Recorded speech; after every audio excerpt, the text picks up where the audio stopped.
Tuesday, October 18th, 2022. I call this meeting to order. The first order of business is approval of the agenda. May I have a motion to approve the agenda? A motion to approve. Is there a second? Second.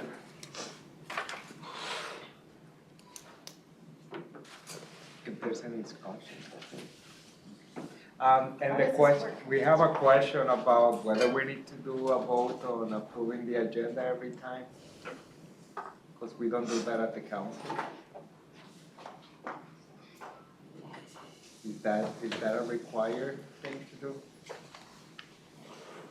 We need to vote on the minutes, but not on the agenda. Yeah. Okay. You don't have to call them. Is that what you mean?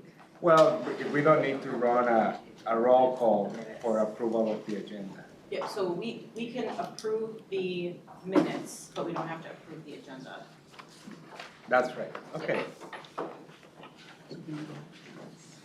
No, but, yeah, so just ask if there's any discussion.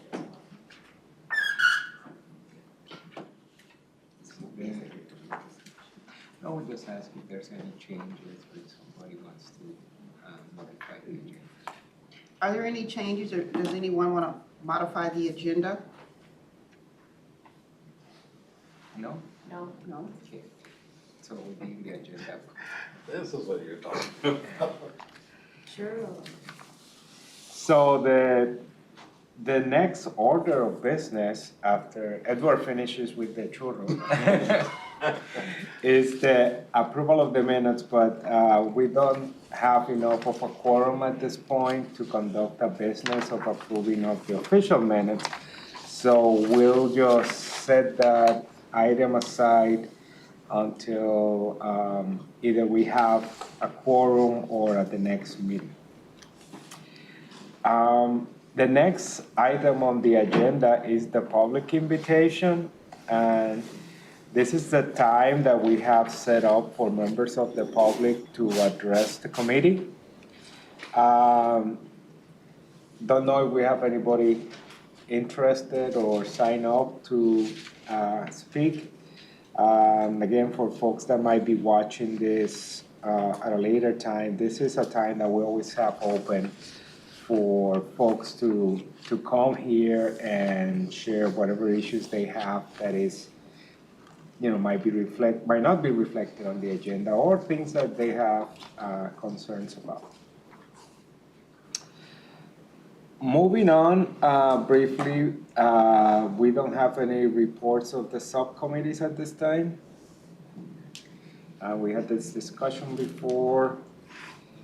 So let me move on to our next speaker, which is Fadumo Mohamed. Hi. From the OEEO office, and she will be speaking to us about an overview of Title VI. Well, welcome, Fadumo. Thank you. Hello again, my name is Fadumo Mohamed. I'm the ADA and Title VI intern, and today we're just going to be going over a little bit about Title VI, what it is, some of the engagement we've done within the council. The first two slides here you're going to see is a survey we did within our own management and leadership, just to see the familiarity of Title VI as well as just the amount of knowledge that people have, as well as where we could do better. The second,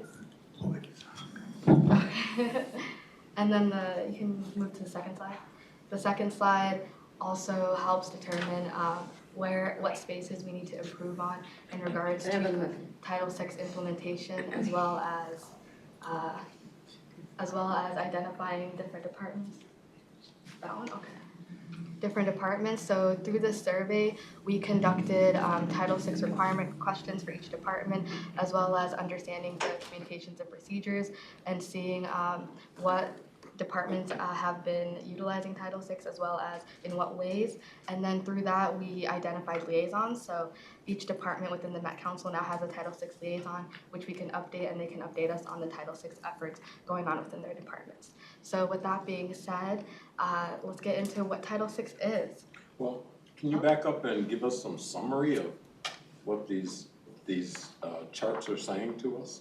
Yes, so these If you charts, can- Yeah, if you can go back to the first one and yeah, of course. give us a summary of what you learned. Yes, of course. First slide is just saying what division you work in, just getting a sense of how much engagement we have across the council, and then what aspects of Title VI you're involved in. So in this number 2, where you're saying is 10 people work in Metro Transit is responding to the survey? What does that mean? So what that means, so let's start from the beginning. So we did a survey to see how many people are familiar with Title VI and how they're involved within the work. We sent that out to the Okay. general council. So And then- I got that part. You just let her. I know, I need clarity with it. I'm just hearing talk. So with that foundation being there, Yes, when you got the results back, which division you work in, most of the respondents that responded to this, as I'm looking at it, would be 10 people from the Metro Transit so that was the division. majority of responses came from Metro Transit. Okay, and that's all I'm asking is to give me, what do these numbers mean? Okay, so the majority of our responses for, first is what division you work in, majority of our engagement came from Metro Transit, which makes sense because a lot of the work we do around Title VI happens around Metro Transit and engagement, specifically since Title VI is about having anyone who has federal funding and receives federal funding from the government has to abide by these specific rules that we're going to get into next. Metro Transit specifically has to abide by, if they get any funding, they can't discriminate on the basis of race, color, and national origin, as well as they have environmental protection standards that they need to keep, as well as language assistance, because we serve so many different riders. So when you're looking at this graph, majority of our responses came from Metro Transit, because a lot of the Title VI work we do is engaged there. And then we have environmental services, MTS, community development, and regional administration. Those were the rest of the feedback we got. As you can see, it's not as high as Metro Transit, but that's to be seen. And then the second one is, what aspects of Title VI are you most involved in? Again, a big portion we see is transportation and other, so that could be miscellaneous, that could be a lot of other things, as well as right-of-way and communication, which makes sense because a lot of Title VI is around language assistance, so we need to be able to communicate to many different people across many different languages. And then the next graph is going to be, do you feel confident in your department and Title VI requirements? 6 said yes, 1 said no, and 10 said unsure. So that shows us that there isn't as much foundation and knowledge that is there. So that's why we did the survey, to see what we could improve on and how much confidence each department has in their Title VI requirements. And then the second graph is, if your department manages communications and marketing, do you have procedures for providing translated material? 4 said yes, 1 said no, 1 said unsure, 11 said NA. So that again shows there isn't that as much foundation or procedures in regards to translated material. So that shows us that we also need to focus on educating different departments on their communication and marketing regarding to translated material. And the next graph you see is, if your department manages communication, marketing, or conducts community engagement, do you ensure meeting notices are available in alternative formats and languages? 5 said yes, 1 said no, 3 said unsure, and 8 said NA. So again, that shows there's foundation that needs to be built.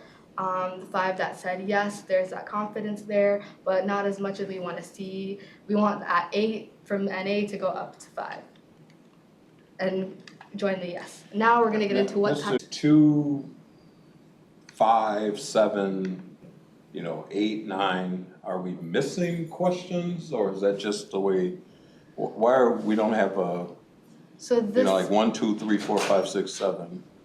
So these are the most relevant questions in regards to the Title VI programming and foundation in regards to knowledge and compliance that we wanted to gauge from our department. So what you see here are these graphs are related to the material you're about to see in the presentation.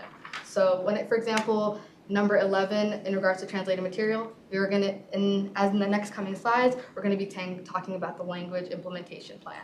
So these graphs and numbers are related to the slides you're about to see in the next 10 to 13 slides. Mr. Chair, just a point of comment. We're not trying to be defensive No, or anything no, here, you're good. but when I see the numbers, I'm just trying to get clarity, so That's there why are no we're here, other to questions. communicate clear. Thank you. I mean, because I concisely. wouldn't have known that until I asked the question, that's all. Yes. All right. Unjustified, unequal impact. The goal here is to provide a greater clarity and accountability, as well as transparency and consistency. So essentially, to summarize, the recipients, if any recipient that receives federal money can't receive those funds and use those funds to discriminate. So Title VI sets forth requirements for all federally funded agencies, whether that's MPOs, whether that's states, or transit providers, which we specifically work with Metro Transit. States or transit providers, which we specifically work with Metro Transit.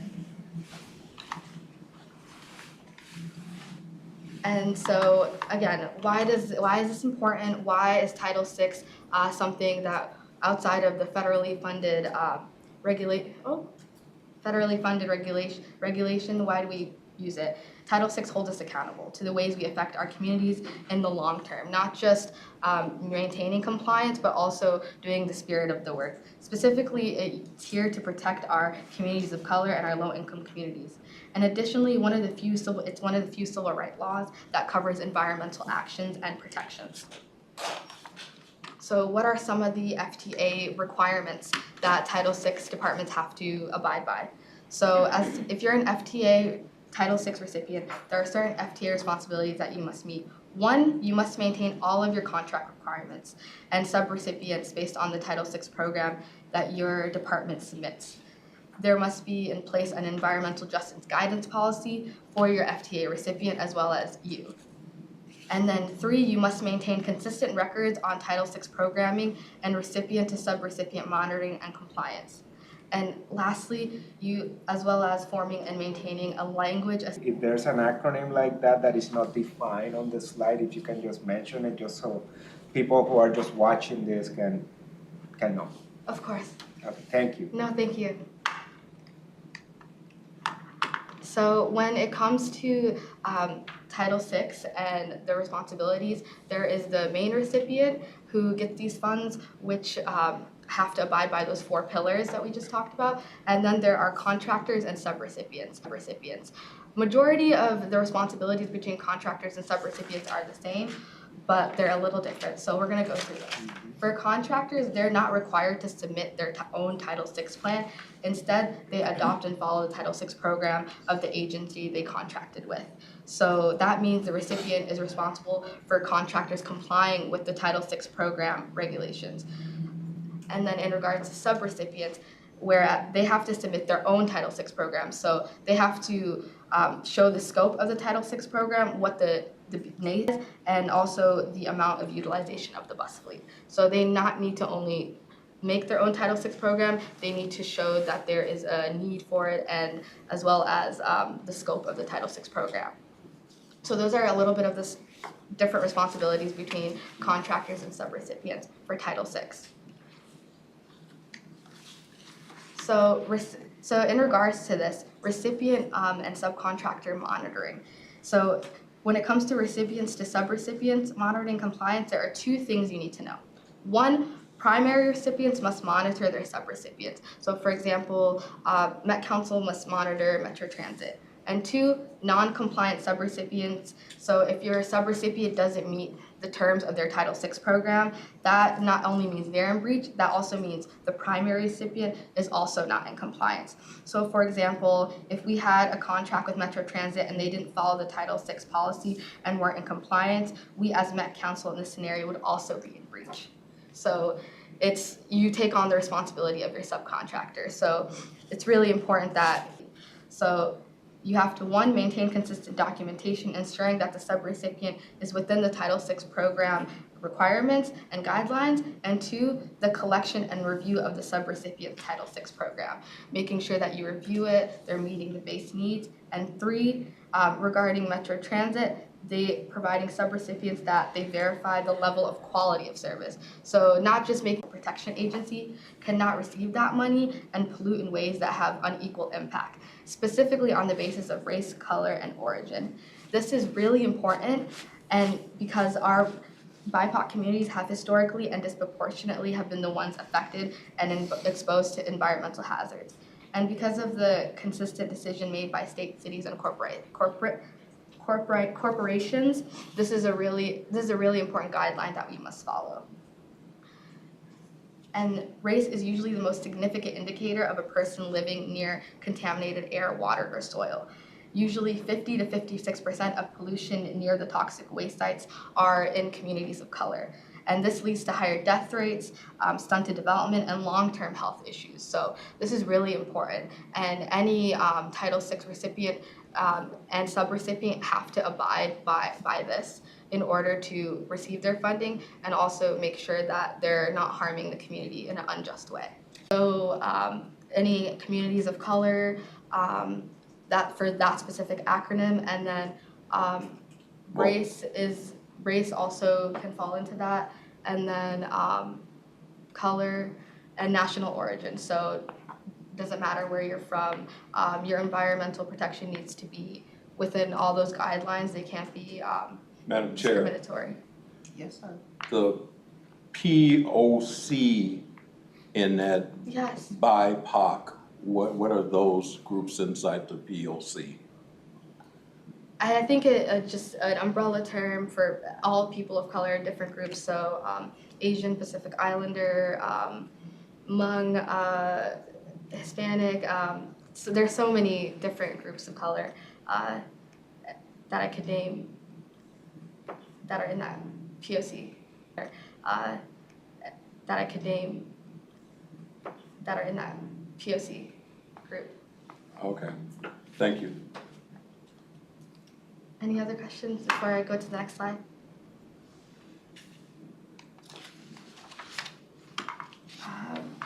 Okay, so this is specifically what the executive order that we use in regards to environmental protections. So this is Executive Order 12898, the presidential order that was made in 1994 to, one, ensure that environmental equity for our BIPOC and low-income communities are ensured, and two, to identify why we're seeing the numbers we are and address the high human health and environmental effects on BIPOC communities and low-income communities that corporations and businesses have done, and essentially analyze mental integrity to make sure that we're not dumping our waste into people's homes and spaces to protect them. So this is not optional. All recipients that are under Title VI must abide by this. Mr. Chairman, quick question. In that executive order from 1994, When I created this presentation, that's an acronym that I used to cover the protected classes, so race, color, and national origin. so in the executive order, they used the phrasing protected class? I'd have to look back. They specifically use race, color, and national origin. Yeah, so Chair and committee members, in both the Title VI circular that I'll address in my presentation as well as this executive order, they refer to those as minorities. Minorities, I see. So that would be the legal terminology for that executive order issued by the President of the United States and not BIPOC. Council Chair, I just was curious, do we have to use exact wording when we do presentations from? Well, no, that's up to the discretion of whomever is doing the presentation to craft it as they see fit. The law is the law is the law, and the executive order says what it says, so.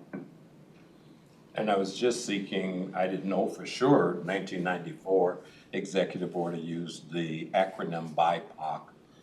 And I suppose if we got permission to change it to BIPOC, then that's okay. But if we're gonna present it to someone who's trying to learn about this, I guess I would want the correct legal phrasing that was in the executive order.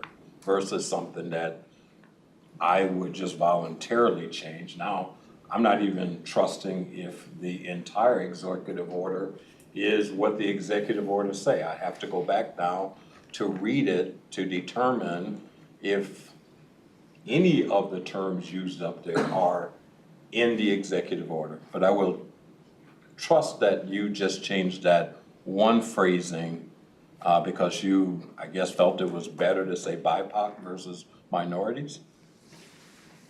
Mr. Chair, if I can add comment to it, I mean, 30 years ago, the word minority would, it probably sounded good, but right now, I mean, I think it's an outdated term anyway, so I wouldn't use minority. As a St. Paul resident, us black and brown folks have now outnumbered white people. So we're not minorities anymore. Mr. Chair, Can we move on? 'Cause we I have- just want to just add one comment. We haven't changed white people. I don't they have white people in this executive order? That's not my point. My point is that term is a constant.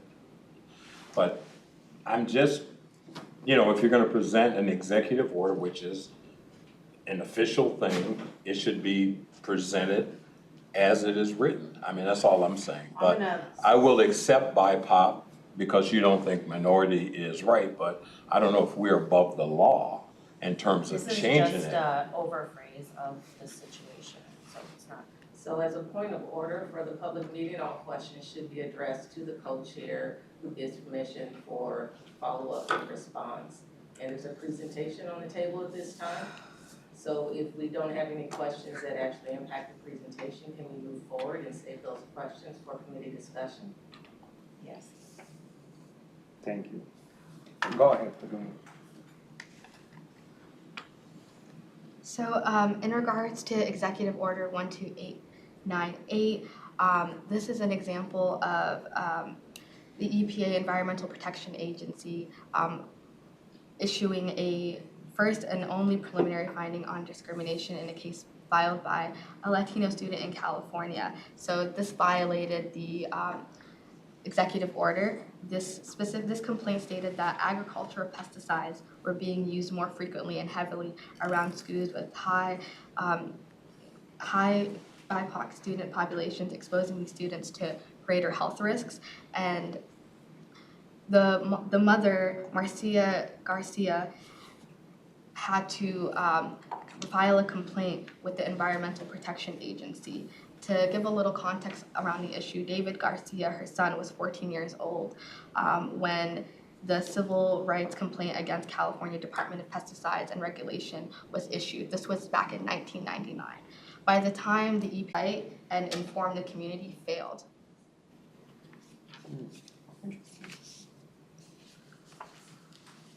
Therefore not ensuring that everyone in the region could participate in the public comment, and not having staff and people handling the Title VI complaints and lack of official notice to the community affected them in them being able to not, one, only protect themselves, but two, be informed about what was happening within their communities. And they lost funding and were asked to terminate the operating permit on the land, but unfortunately the emissions were already in the air, the damage had already been done to the land. So this is another really important program in regards to language assistance and ensuring that all documents are accessible. But there's so many different. So this determines the need for the language assistance plan, how many people will apply to, as well as the number of limited English persons eligible to be in the program or to enroll in the program. 2, the amount of times the limited English proficiency individual will encounter the program.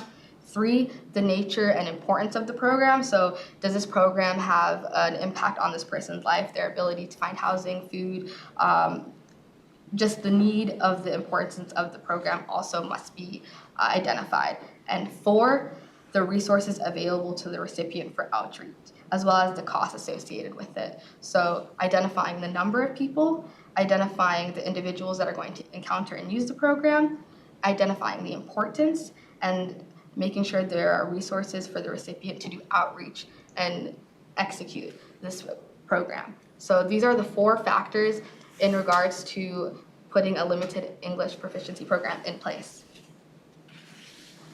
as well as who it's served and it's mostly used. So those are the four. So first, it's going to be contractors and sub-recipients, description of the amount of people in the populations, how you will provide the LEP, how you will determine the information to disseminate. So how are you going to let the community know that these alternative formats are available, and how are you going to provide these specific documentations and services, and how are you going to make sure it reaches the right spaces.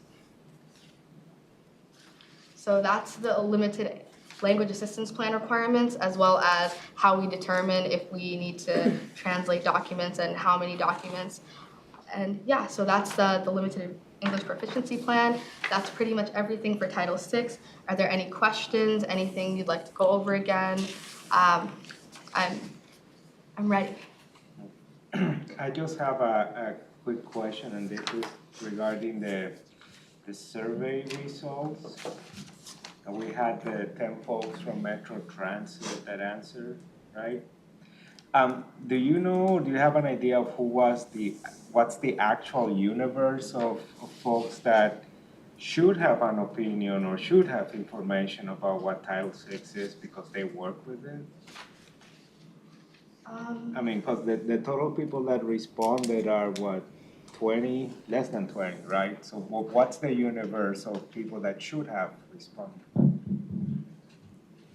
Chair and committee members, so the survey was, so there was an email initially sent out to all of the managers and the directors within Metro Transit. This was sent out by our office's assistant director with a request that by a certain deadline, they share their key staff that should be engaged as liaisons in our Title VI effort. So we left it up to those departments to decide, and then it was just a matter of who then responded. And unfortunately, we weren't able to get responses from all of the directors and the managers, but those who did shared the contact information of their staff, and then those staff were asked to complete that survey. And I can go back and share the full survey results with you, but I think that there were a few who were requested to take the survey who didn't take the survey either. So this is basically who was willing to participate, essentially. Okay. So do you have any ballpark idea what the universe is of people that should have responded to this? Because they have a business need to know about Title VI? Yeah. Chair and committee members, that's a good question. I mean, I'd have to rack my brain as far as the number of actual managers and directors who were emailed. But I think that there was 25 or so managers or directors who were emailed, and this was basically going through the organizational chart and looking at those based on the breakdown of different departments. So for the most part, I think every department was emailed. The head or a senior manager of that department was emailed. I was just, I think it would be important to know if 15 or 16 is a good turnout or not. I mean, if there's only 20 people in the whole organization that work with Title VI and 18 responded, that's an excellent result. On the other hand, if it's 300 and only 20 responded, that's a horrible result, right? So that's what I'm trying to get, that idea. Yeah, and chair and committee members, just to clarify, I believe it was around 25 or so. So it was actually a pretty good turnout. Okay. There were just a handful. In fact, I think that there was a reminder email sent to solicit, staff who could engage as liaisons, and then essentially left it at that. Okay, well, good. Thank you for that clarification. Any other questions about the survey, Councilmember Lee? Thanks, Chair. I noticed on the slide about when we asked if the employees knew or thought that we were in compliance with Title VI, and a good amount of them said no, like 10. And I think I'll remember the other people who responded. And so it seemed like we had to do a better orientation of Title VI for all employees or across more departments. So that's just my comment. But great presentation. Chair, may I Yes. respond as well? My name is Cy Jordan, the Director of the Office of Equity and Equal Opportunity, and Fadumo and Guthrie work with our office and are doing a very good job here today in their presentation. And so just for a point of information, this is our effort to educate and inform the council around Title VI and to provide more resources. So we started out the survey the first time this year, reaching out to those managers to get some direct input from them about their knowledge. We started out with some very basic questions about Title VI with the intent of going in and having workshops. And so Guthrie and Fadumo have been across the council, have been doing that education and resource and giving resources to larger groups across the council within those departments. And we will continue to do that work as well. So we'll be able to have a better gauge and timeline when we do some post surveys and follow this work up again. All right, excellent. Any other questions? Yes, go ahead. Mine's about the language assistance plan. That's pretty curious to me. Like, how do you collect the languages and make the percentages? So in regards to the percentages, so if it's 1,000 people who speak Hmong or Somali or Karen, then there's the need to translate those documents, or 5% of the population. So usually,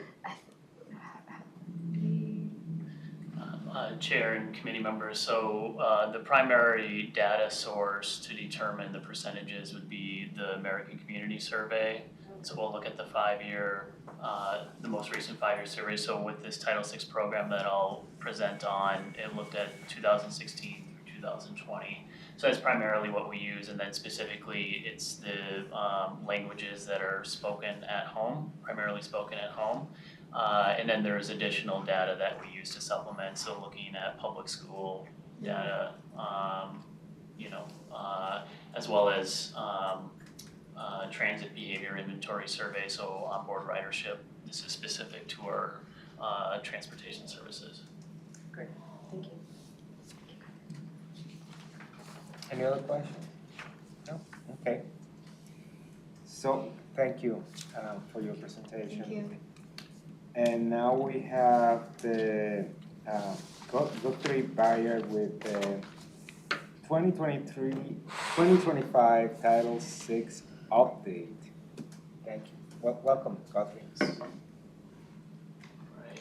Thank you, Chair and committee members. So again, my name is Guthrie Byard. I'm the Council's ADA and Title VI Administrator within the Office of Equity and Equal Opportunity and Regional Administration. So this presentation is indeed on the 2023-2025 Title VI program. I'll provide just a brief overview of Title VI, as Fadumo did a great job doing that in her presentation. And then I will specifically talk about the Title VI program and its requirements and the updates to this program. And then additionally, review the disparate impact and disproportionate burden policy. It's a specific Title VI policy used, and updates that we are making to that policy. So, Title VI, as you all have heard, this is and know that this is the specific title within the 1964 Civil Rights Act. And it bars discrimination based on race, color, or national origin for any agency such as ours that receives federal funding. So even $1 federal funding would require them to comply with Title VI. There was also the executive order in 1994 that extended protections to those who are of low income. And as I will talk about in a bit, that's specific to disproportionate burdens. When we talk about that policy, that aspect of the policy refers to those who are of low income. Now, specifically, the Title VI program that I will discuss, it is in compliance with what's called the FTA, or the Federal Transit Administration Circular 4702.1B. That outlines the requirements. So essentially that's the document that we go to ensure that our program meets all of the requirements. The last update to that circular was 2012. They're making updates to it currently. They should be a draft of the new circular sometime next year for us to comment on. And then as Fadumo had mentioned, that applies not only to our organization, but to all of our sub-recipients and then to our contractors as well.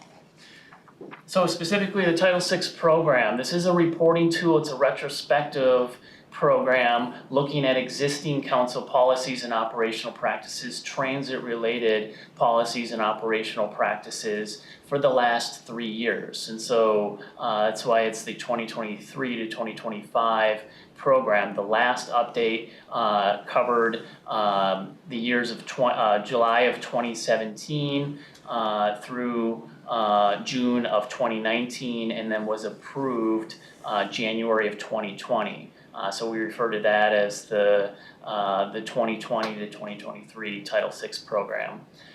This work is really informed by projects and plans that are part of our broader public engagement plan here at the council, as well as our transportation public participation plan, under that broader umbrella of the transportation policy plan as part of our Thrive work. And this is really just the FTA required component of our broader equity efforts. And as I mentioned again at the beginning, it needs to be updated every 3 years. So really the deadline is January 31st of next year. We're a bit ahead of schedule. The program will go to the council next week for approval. So briefly, the Title VI program sections that I will go into, there's 3 of them. There's general requirements, there's fixed route provider requirements, and then there's MPO requirements. MPO stands for Metropolitan Planning Organization.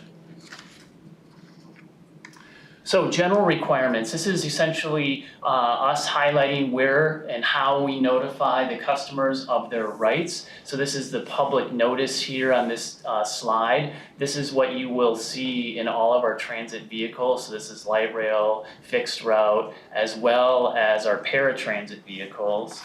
And in the public spaces of all of our support facilities, and some of our public facilities as well, so our transit centers, park and ride locations. Additionally, general requirements ensure that we are providing a public complaint procedure or process that includes not only the procedure, but also the complaint form itself for individuals to fill out. This is all documented on the council's Title VI webpage. We have a specific Title VI webpage that has that complaint procedure and form in those Title VI languages, which I will discuss in just a little bit here. And it also, the general requirements also ensure that we have inclusive public participation processes, so we're documenting our public participation plan and what we do to engage communities within our service areas.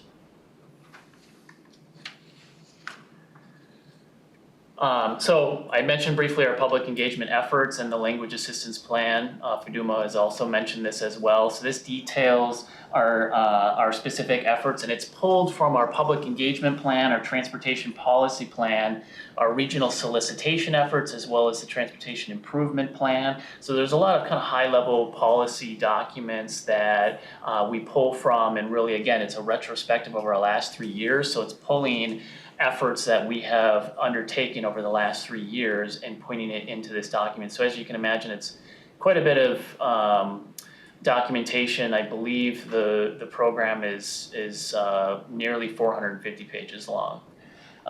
Language assistance plan, again, this is really documenting our translation, our interpretation efforts, both at public events and with our materials as well. And that 4-factor analysis determines which languages we use to translate documents. And you know, I mentioned that the circular is from 2012, so it's over 10 years old. It actually refers to vital documents or vital written documents. So what we're really eager for with this new circular is more information about what is vital in online settings, digital documentation, digital spaces that are vital, not just written documentation, because as you can imagine, we're not printing out as many materials as we used to. A lot of it resides on our websites. So that's kind of a gray area that we're looking for more guidance on.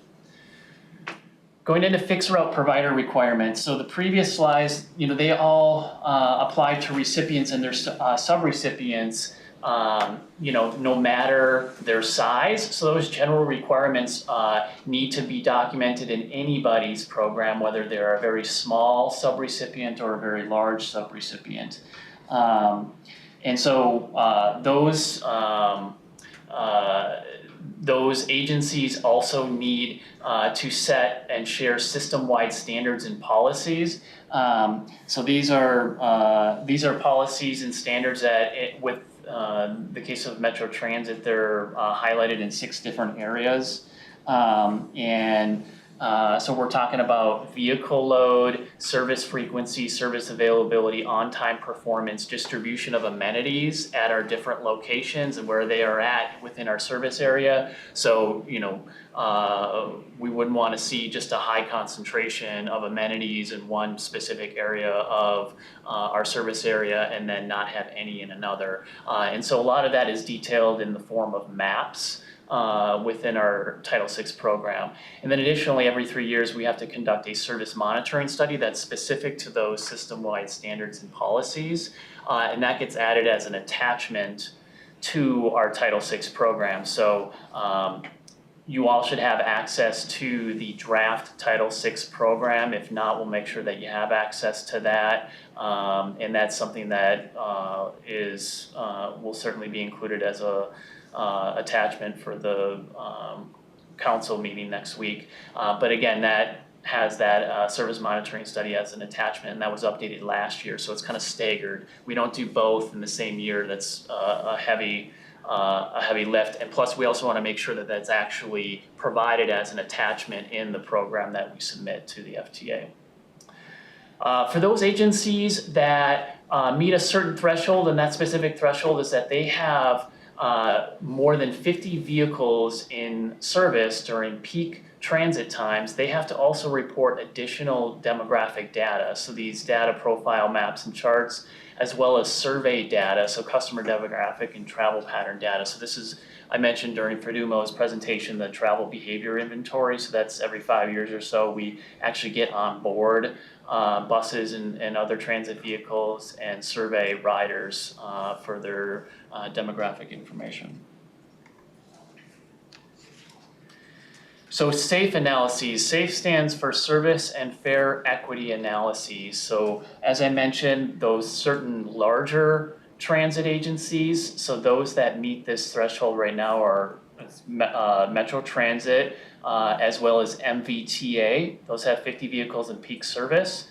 They have to conduct what's called service or fare equity analyses whenever there is a service or fare change, and they have to conduct this analysis when it meets their major service change policy. And so each agency needs to have a major service change policy that details what would essentially trigger a fare or service equity analysis. So a service equity analysis is any change to service. We're talking about any increase or decrease to service. And then a fare equity analysis is the same, any increase or decrease to that fare, but also to a fare media or to the fare payment type, if that makes sense. So, if there's an agency that's specifically moving towards more app-based fare distribution, that agency would have to do an analysis to determine if that's going to negatively impact either BIPOC communities or those of low income. And I should say too that throughout this presentation and within the Title VI program, we do note at the beginning of that program that we do refer to those who historically have been referred to as minorities as BIPOC, that we as a council are moving towards that acronym versus the use of minority. And as I mentioned, the Title VI circular is over 10 years old. So throughout that document, it refers to individuals as either minorities or majorities. And so we kind of are moving away from that and referring to either white or BIPOC or low income or non-low income in the use of our language here. And like I said, that's something that we also included in our 2020 program and is noted at the beginning of that document. So I wanted to share a little bit more about that major service change policy. So listed here is the council's major service change policy. It states that for existing routes, one or more service changes resulting in at least a 25% change in the weekly in-service hours within a 12-month period or a minimum of 3,500 annual in-service hours, or a new route in a new coverage area, a restructuring of transit service throughout a sector or sub-area of the region as defined by Metro Transit, and elimination of a transit route or branch without alternate fixed route. And this, it's important that there are exceptions to this. The exceptions that we have in the policy are that doesn't affect seasonal service changes, route number or branch letter designations, any change or discontinuation of a demonstration route within the first 24 months of operation, changes on special service routes such as state fairs, sporting events, and other special events, route changes caused by emergencies such as major construction, labor strikes, pandemics, staffing shortage, and inadequate fuel supplies, and any service change that does not meet the conditions of a major service change as defined above. So that, again, is the benchmark. We need to determine if a change, whether it's a fare or a service change, meets this policy in order to actually conduct that service or fare equity analysis. If it doesn't meet this policy, then that analysis is not needed. Mr. Chair or Madam Chair, to the presenter, last month, I believe it was, we received a presentation from transportation. And one of the things that were highlighted in that presentation was the number of unscheduled cancellations of services on a route. And the data presented talked about the habitual impact that was having on BIPOC communities. And I can't remember what the percentage was. Does this control for that, where there are instantaneous kind of cancellations that occur, or the routes?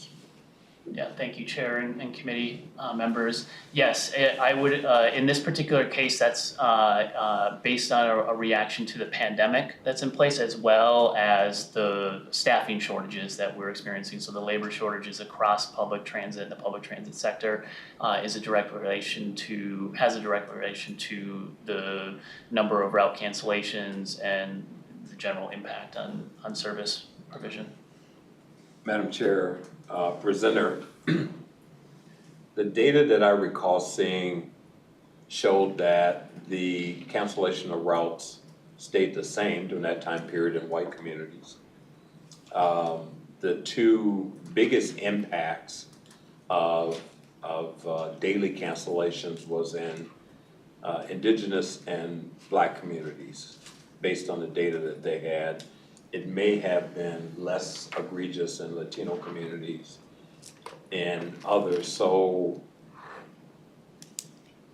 I guess the question I'm trying to ask is, when I think about that data set from the last time, if and your response is that those were pandemic related and staffing related issues that drove that, why would it be no impact on white communities but a differential? Was the pandemic affecting communities of colors worse or something?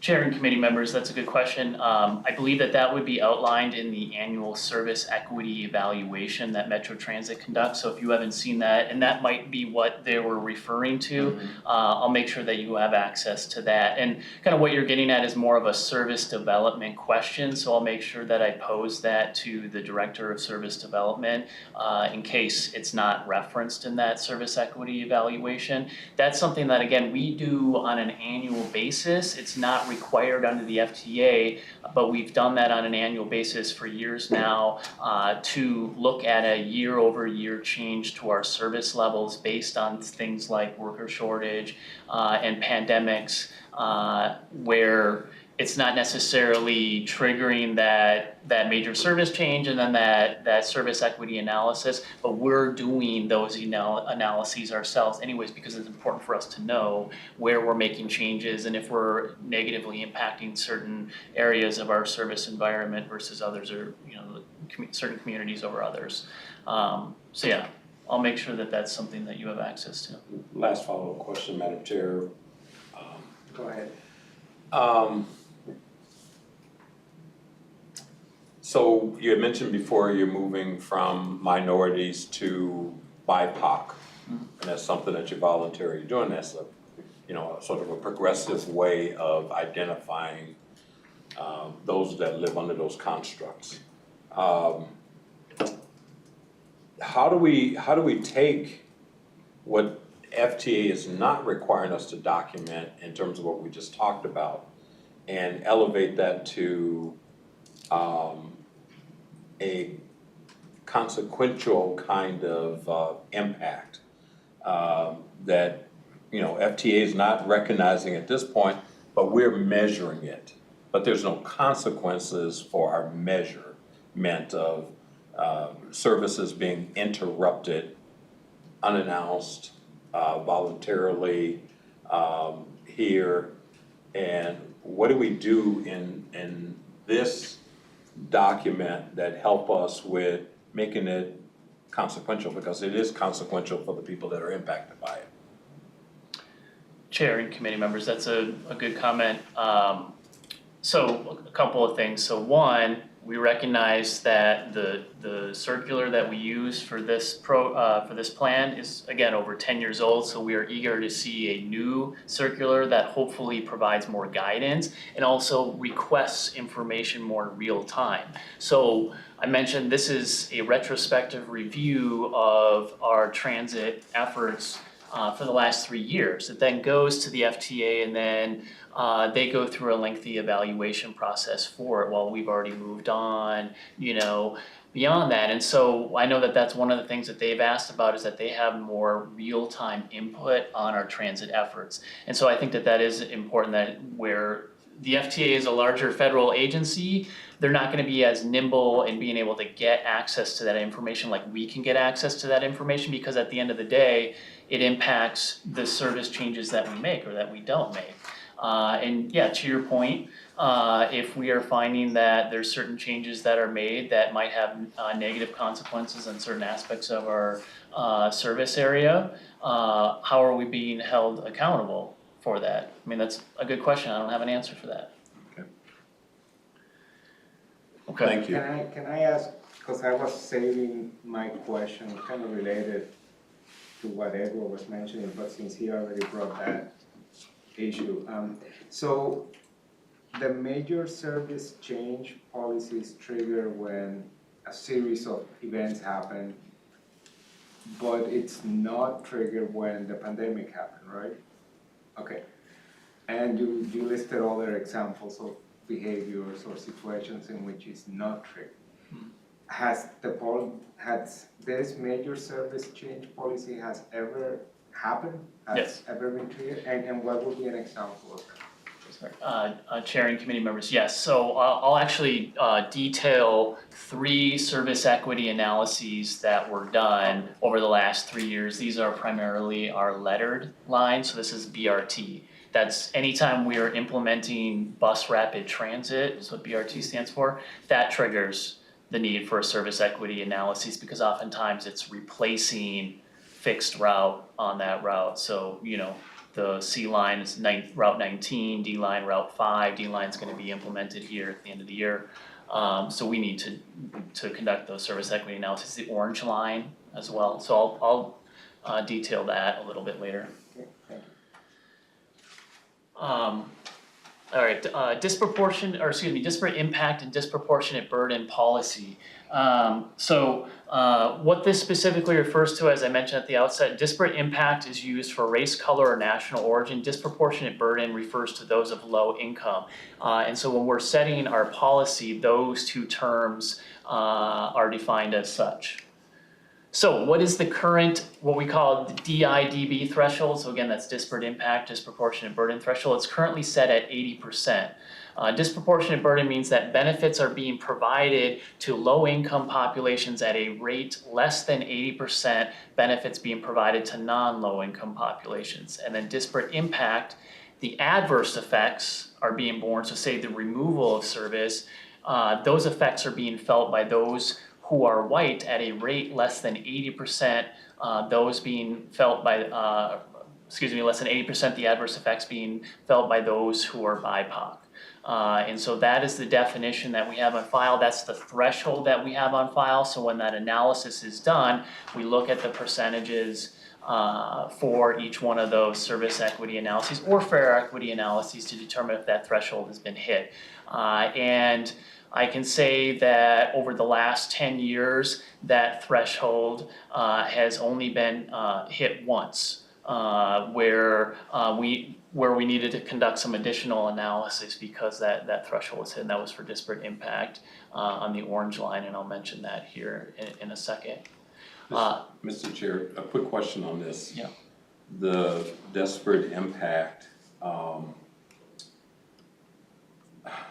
so is that threshold calculated in the aggregate of those represented in the acronym BIPOC?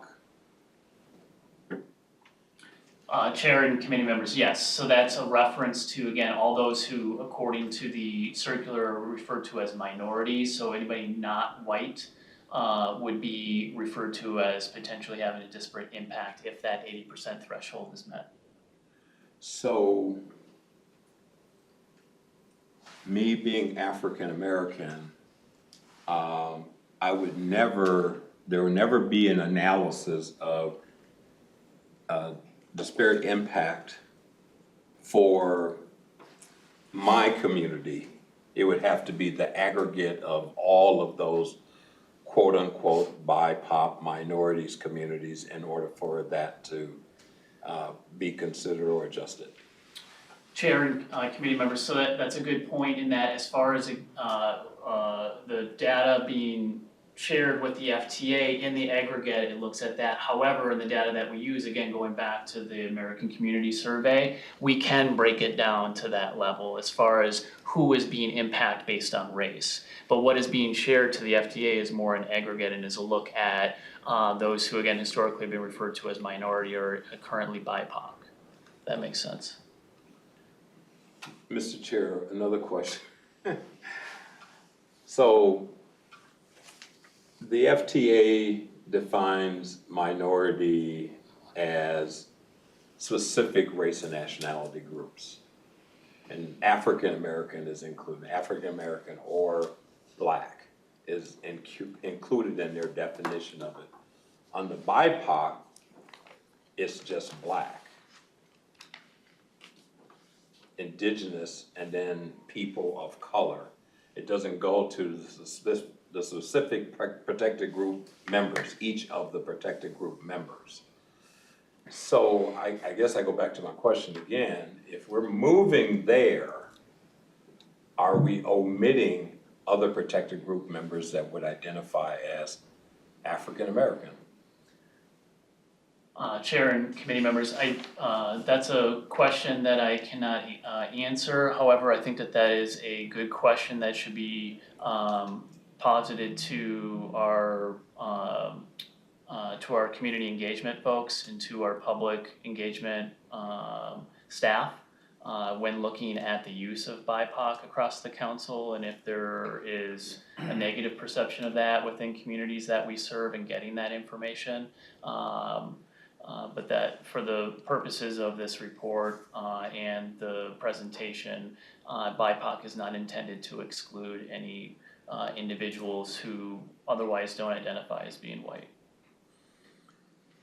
Mr. Chair, just one last thing, and I'm not gonna harp on this, but I wanna go back to the aggregate of collecting this information versus, the white community is disaggregate, right?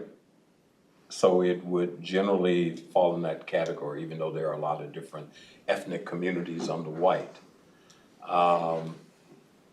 I guess I just don't understand how when analysis are done and the federal requirement and state requirements require that it be done based on each of the protected group members that would be identified that way, which the Census Bureau does, and budget and management, and is constitutionally driven. How do we go to something that's not even recognized by the Census Bureau, not constitutionally driven, created acronym to justify it in this context? I mean, we're getting ahead of things, it seemed to me, that minority makes sense because that has been the legal definition for protected group members, and then they define each of the protected group members. And when you're doing any of your analysis and your reporting, it is to be done by each of those groups. So making this switch when it's not even legally, or, I mean, it may feel good and all that kind of stuff, but it's not a part of the legal definitions that exist there at the federal level or even the state level. And we're moving to that. I just don't understand how that can be and maintain legal compliance. In fact, I would argue you can't. So, Mr. Chair, I guess maybe that's a comment, not a question. I just want the record to reflect that, the way I see it is that is not federally or state established acronym for protected group members, and we have now decided to adopt it, and it has no legal standing. Well, Edward, we've made that comment so many times already, and there's a number of reasons why people use different names, but what I'm more concerned actually is, just following up to what I see is the bottom line of the labels that we use is having the data more disaggregated, and I get it that the FTA might not require it to be as specific as possible, that it will be very difficult in many instances to get it as disaggregated as possible. But it makes so much more sense, and it provides much better information if we could somehow have not just the negative impact on BIPOC / call it whatever you want, but on African American, Somali, Oromo, Hmong, Hispanic, Puerto Rican, Cuban, Northern Sudan, Southern Sudan. You know what I'm saying? I'm exaggerating here, but the more disaggregated you can have the data, the more effective it is, because maybe in some neighborhoods that we provide services that are ethnically mixed, maybe some group is doing fine, and that's skewing the data when you look at the aggregate as opposed to look, maybe the African Americans are doing well, but the Mexicans of northern Mexico are not, but the Mexicans from southern Mexico are doing great. And I've run into many situations that are exactly like that in other settings, so this is just my comment that if we can go above of what is required to gather that disaggregated data, that should be standard practice in everything we do. And I understand it's difficult to get it, but just trying to set the tools and the mechanisms in place to do that, that would be a great start. And that was also a comment and not a question. Thank you, Mr. Chair. I appreciate that support. Yeah, Chair and committee members, I wholeheartedly agree, and I think that that data is there. It's, not being presented as such because it's not being requested as such. But for instance, we have to get down to that level when we're looking at the safe harbor thresholds for language assistance and the different types of languages that we need to provide support with. So, yes. I'm just saying, if there's a way in which we can integrate the best practice possible into everything that we do, even if it's not required, that would be great. Anything else from your presentation? There's plenty. Okay. Sorry, Chair and committee. There's more slides here. Okay, excellent. So Mpo requirements. So this is the third and final major section in the Title VI program. Mpo again refers to Metropolitan Planning Organization, or the council is the regional transportation planning entity, or that Metropolitan Planning Organization.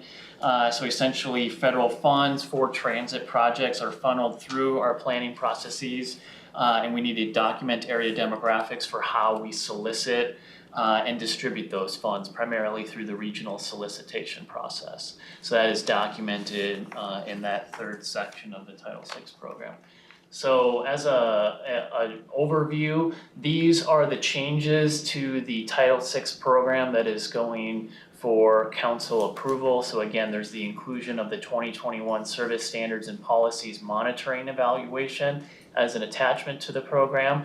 There's the 3 service equity analyses. So there's the orange line, D line, as well as Route 63 and 323. So I should say there's 4 that are included. So each one gets a report. We primarily work on the analysis piece. We primarily work with a vendor, or we have been working with a vendor named SRF to conduct this detailed analysis that we're not able to do in-house. So part of their requirement is that they produce reports for us, and all those reports are included as attachments in the program. We also adjusted that poverty threshold to 185% of the federal poverty guideline to be consistent across the council. So that's also the federal poverty guideline threshold that is used in other council measures as well, primarily community development with our Housing Redevelopment Authority efforts. More inclusive language. So as I mentioned at the outset, the council uses BIPOC instead of minority. However, there are certain instances in the program where we still refer to those as minorities based on some of the sections within the program and requirements of Title VI. And then, as I will go into, we also updated that disparate impact and disproportionate burden policy. We're looking to change that threshold to tighten it up, and so I will go into that right now. Before that, Chair, committee members, any further discussion or questions on the Title VI program overview before I specifically talk about the requested policy change here? Any questions? No. Okay. All right, DIDB definitions, so disparate impact and disproportionate burden. So these are terms used by the Federal Transit Administration as part of the Title VI requirements that ensure that we aren't discriminating based on race, color, or national origin. And these are these 2 definitions that I have here. These are pulled directly out of the Title VI circular, the FTA Title VI circular, and these 2 definitions are put into play whenever, again, that major service change threshold has been met. We need to do those service or fair equity analyses, and really what we're looking at is if there's a disparate impact based on race, color, national origin, or disproportionate burden based on level of income. So, as I mentioned, there's the current disparate impact and disproportionate burden policy. As I put here the specific language. This is directly pulled out of the current policy that talks about the 80% rule. So whenever there's a proposed fare change, major service change, or triennial monitoring review of those system-wide standards, so that's that service standards monitoring study that I mentioned occurs every 3 years. We have to conduct service or fare equity analyses, and then we look at whether or not that 80% threshold has been hit. Now, if that threshold has been hit, then what is required is additional kind of what they call an alternatives analysis to determine if we can mitigate or eliminate those disparities. So essentially, what else can you do to change your service or change your fare that would not cause this disparate impact or disproportionate burden? So that's where we look at alternative ways to either kind of tweak what we're looking to do that won't cause disparate impact or disproportionate burden. However, agencies are able to essentially make the case that there's a substantial legitimate justification for this major service change, even if there's a finding of disparate impact or disproportionate burden.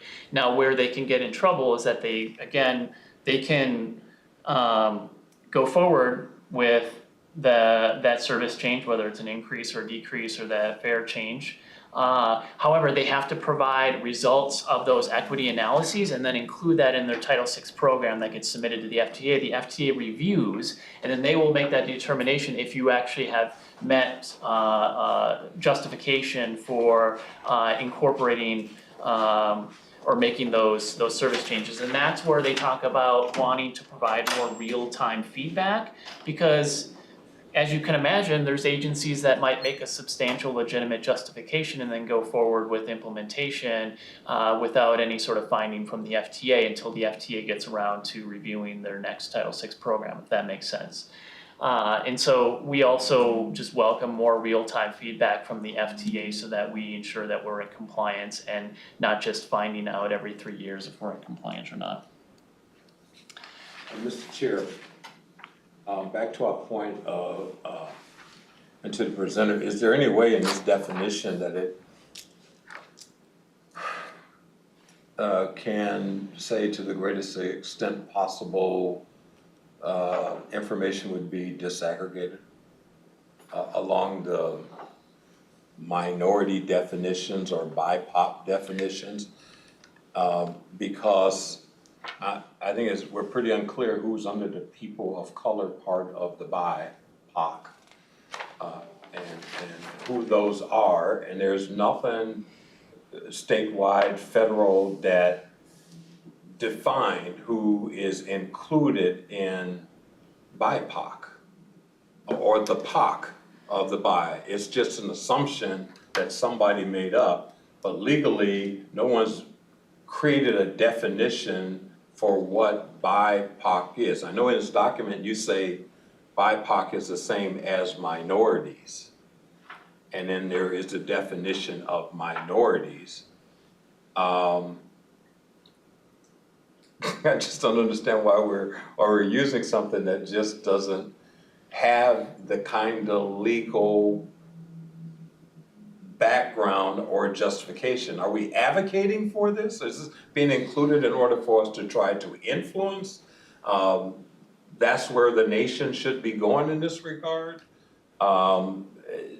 Somebody said it's out. Minorities are outdated. Outdated for who? Chair Gonzalez, Chair Jenkins, if I may. Chair committee members, we have heard the comments numerous times regarding BIPOC, and they are taken under advisement. For our purposes, BIPOC means the minority population as defined by FTA. That is the data that we use, and that is what our reference is. And so there is a correlation for this meeting that BIPOC refers to the minority population that is defined in the FTA circular. And for that, we can provide you with that exact definition following this meeting.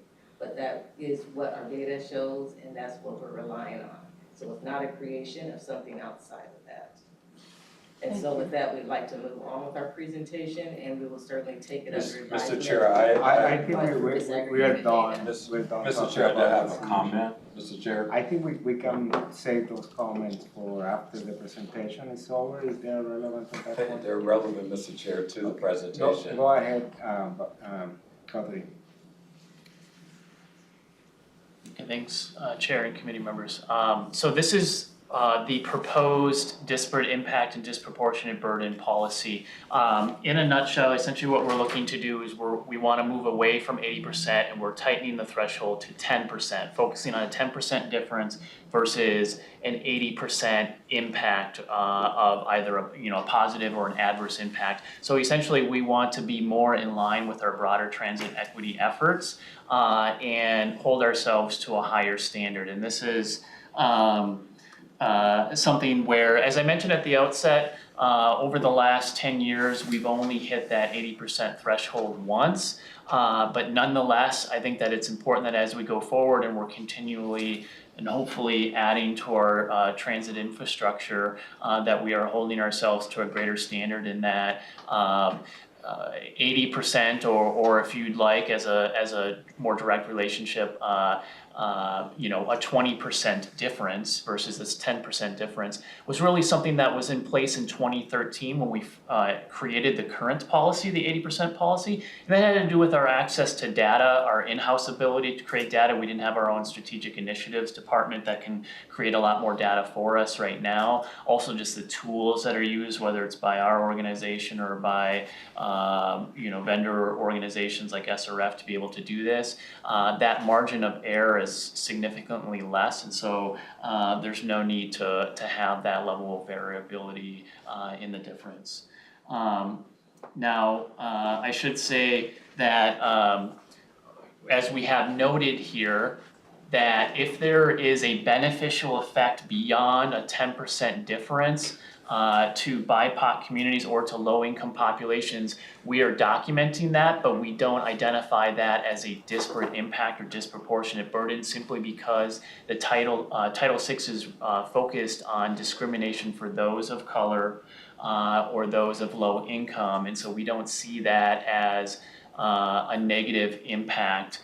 And so we would just document it as such, but it's not something where we would need to conduct alternative analyses for in the provision of our services, whether we're removing service or adding service. So I kind of alluded to this already. So why change? So as I mentioned, the current policy is over 10 years old, it's nearly 10 years old. It was approved in 2013. There's been greater emphasis on ensuring that our equity efforts under Title VI are more in line with our transit equity efforts. Really, Title VI is like bare minimum. We want to make sure that we're meeting those requirements, but there's opportunities to go well and beyond the requirements of Title VI. This is also an opportunity such as this to be able to explain more about our Title VI obligations and requirements and to try to do that in more plain language. We also, in collaboration with our with SRF, the vendor that's supported with our Title VI program, we conducted a peer agency review of all of similar agencies and their DI/DB policies, their disparate impact and disproportionate burden policies, and many were also at 80%, but they were also doing very similar reviews where they were tightening up their threshold and moving towards something like a 10% or 15% threshold versus a 20% threshold or an 80% difference because they had better access to data. And so I think it was something where a lot of agencies were looking at their policies on every decade or so. And so we were encouraged to see that a lot of other agencies were also doing something very similar. Now, what that required is that we conduct public engagement. So I'm working with Metro Transit's community engagement staff as well as the council's community engagement staff through the month of August.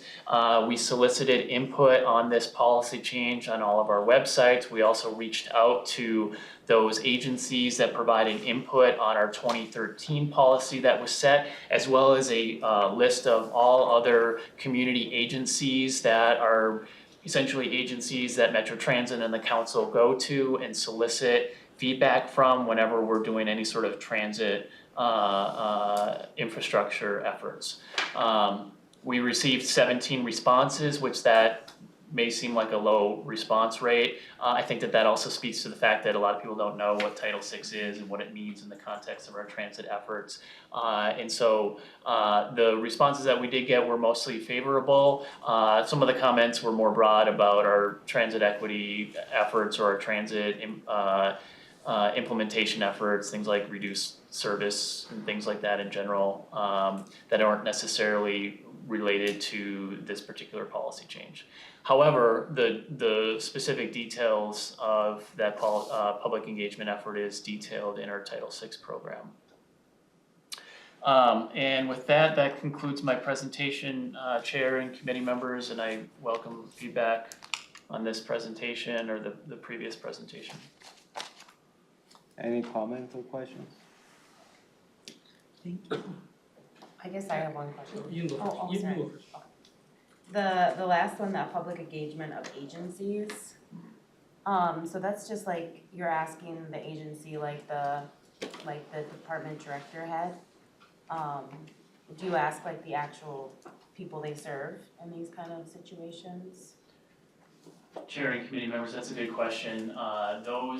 So essentially they were solicited by email to the points of contact. They typically would be like a director level, and they were asked to provide input as an agency. And so, you know, I can't say that each director or each agency head then disseminated it widely. I can't say to that degree, or if they took liberty and just responded on behalf of the agency. I don't have that level of detail. Okay. I can certainly ask about that and then provide you with the language that was used in those solicitation emails if you would like. Madam Chair. Councilmember Okay. Lee had his hand first. Mr. Chair, I just want to thank the staff and commend the initiative to tighten our threshold for the IDB because it'll better reflect our own immediate local needs and our population's needs. So thanks for that. Edward? I concur. Thank you for the presentation. Appreciate it. I am curious, Mr. Chair, what the presenter comments would be around language that get at disaggregation. Is there a way inside of this policy?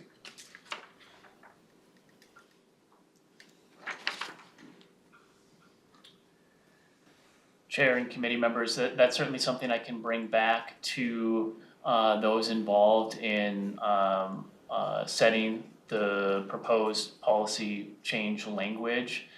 So this was a cross-agency effort, not only within my own office, but Metro Transit's Equity and Inclusion Department, the Service Development Department, so those are the folks deciding on development of service, increase or reduction of service. I can take that back and find out if that's something we can consider as far as an addition. It wouldn't be my decision solely, so it would need to occur as part of a consensus with a larger cross-agency group. Any other questions?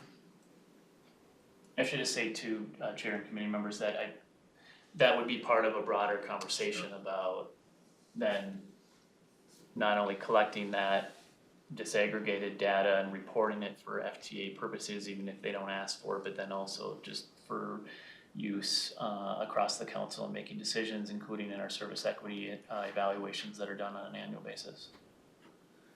And just briefly to follow up, and I mentioned this already, but I think I personally had asked almost everyone that had made a presentation here on any different subject of stuff, of areas of a business by the council to do that. Try to disaggregate the data as opposed to lumping it together. So it's not because you're here tonight. I mean, you're here tonight, I'm just giving you the same spiel that I've given since I've been in the council in 2019, because we have, and again, I realize that getting the data to that level is hard, but that should be the standard. That should be common practice in everything that we do.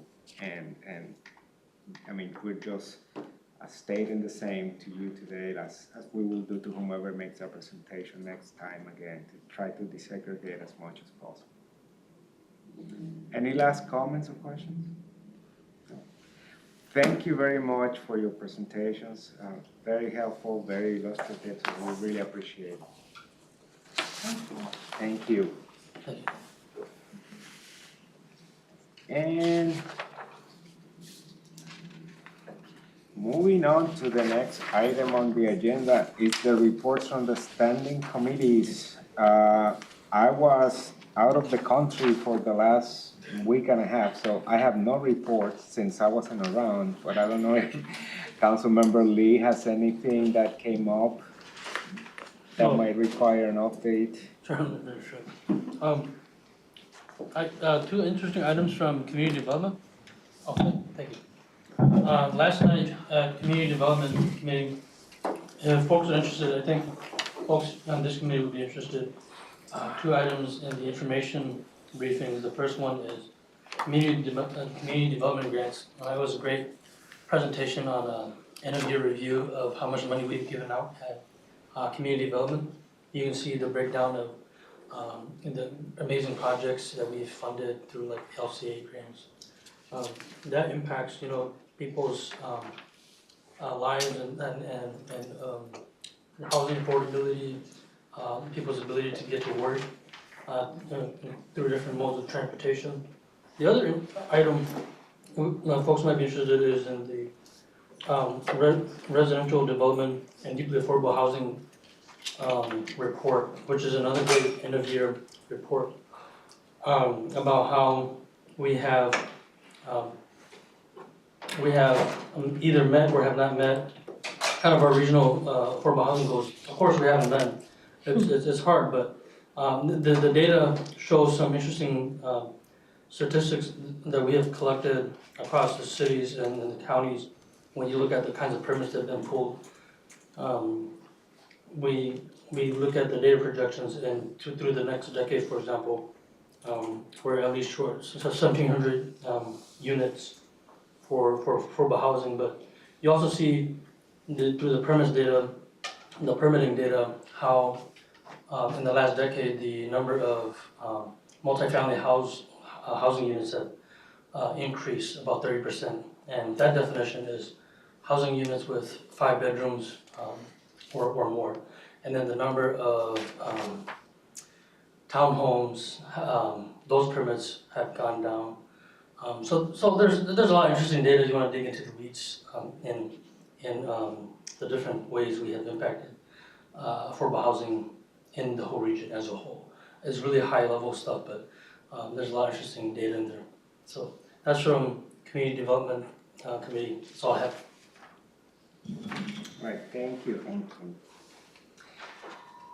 Any other announcements from any other of the members about your day job organizations, anything like that? No? Just, I guess I can remind everyone that Yes. it's still voting to make sure that you get out and vote and push that wherever you may be. As they say back home in Puerto Rico, vote early and vote often. Is that what they say in Puerto Rico? Mr. Chair, just one Yes. final comment Go from ahead. me. I know sometimes it's hard for people in here to hear me harp on BIPOP and these other kind of things, but I really do feel like I'm doing my job as a member of the Equity Advisory Committee. It's not intended to offend anybody, but hopefully help us bring clarity around a lot of these matters. And when I ask questions or make comments about it, I continue to see the grimacing and being shut down from doing that. I won't do that because I really believe my role in the midst of all of this is important in the collective to help us with advancing equity. So I will apologize, but I'm just being me in that regard. And when I'm shut down and when I see the grimacing and the, you know, sort of intentional kind of dumbfounded looks, it does offend. And I've said this before.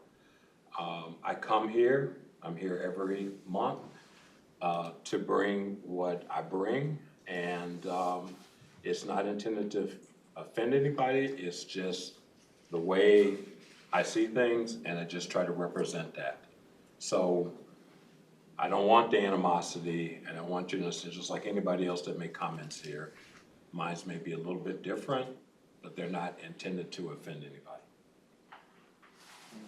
Thank you for that, Edward. And one point to clarify, as far as I'm concerned, your comments are always appropriate. The only times in which I and some other folks might step in is simply for time reason, but the essence of what you bring into this committee and the discussions is it's right on point.